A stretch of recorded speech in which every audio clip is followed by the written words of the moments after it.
Vizag old light house. అసలు మన ఊర్లో ఇలాంటి ఒక లైట్ హౌస్ ఉందని ఆల్మోస్ట్ ఎవరికీ తెలియదు. ఈ లైట్ హౌస్ పైనుంచి వ్యూస్ అయితే మాత్రం క్రేజీ ఉంటాయి. ఇక్కడ ఒక సైడ్ వైజాగ్ కంటైనర్ టెర్మినల్ కనిపిస్తుంది. ఇంకో సైడ్ యారాడ కొండ కనిపిస్తుంది.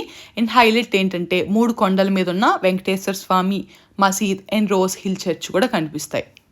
అండ్ ఇక్కడ నుంచి వైజాగ్ బీచ్తో పాటు పోర్ట్ నుంచి కోల్ని క్యారీ చేసే బెల్ట్ కనిపిస్తుంది. దాన్ని తీసుకెళ్లే ట్రైన్ కనిపిస్తుంది. షిప్ కనిపిస్తుంది. అందులో వేసే బొగ్గుతో పాటు హ్యూజ్ అమౌంట్స్ ఆఫ్ బొగ్గు కుప్పలు కూడా కనిపిస్తాయి.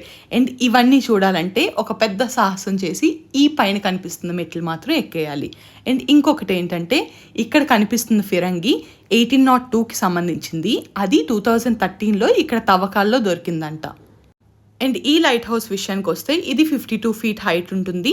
దీన్ని 1903లో సెటప్ చేశారు. అప్పట్లో దీని మీద వైట్ ఫిక్స్డ్ లైట్ ఉండేదంట.